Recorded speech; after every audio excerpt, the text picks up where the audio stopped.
நாம் இன்றைக்கி தக்காளி தொக்கு தான் பார்க்க போகிறோம். பார்க்கலாமா? தக்காளி தொக்குக்கு 1 ஸ்பூன் வெந்தயம், 1 ஸ்பூன் பெருங்காயம் போட்டு நல்லா பொன்னரமாக வறுத்து எடுத்து வச்சுக்கோங்க.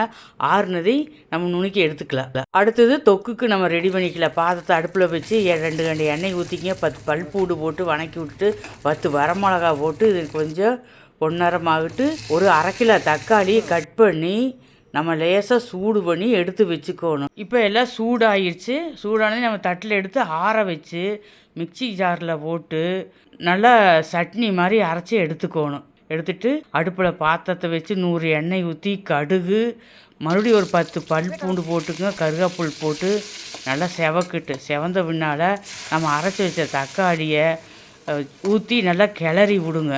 அளவான உப்பு போட்டுக்குங்க. நம்ம நுணுக்கி வச்ச வெந்தயம் பெருங்காயம் போட்டு 2 கரண்டி எண்ணெய் ஊற்றி நல்லா கிளறி விட்டுட்டே இருங்க. சிம்மில் வச்சு தண்ணி எல்லாம் சுண்டணும். நல்லா ஒரு 1/2 மணி நேரம் கிளறி விட்டே இருங்க. தண்ணி சுண்டிடு, தொக்கு ரெடியாகிரும். மறுபடியும் கொஞ்சம் எண்ணெய் ஊற்றி திருப்பி விட்டே இருந்தீங்கன்னா வடைச்சட்டியில் ஒட்டாமல் வரும்.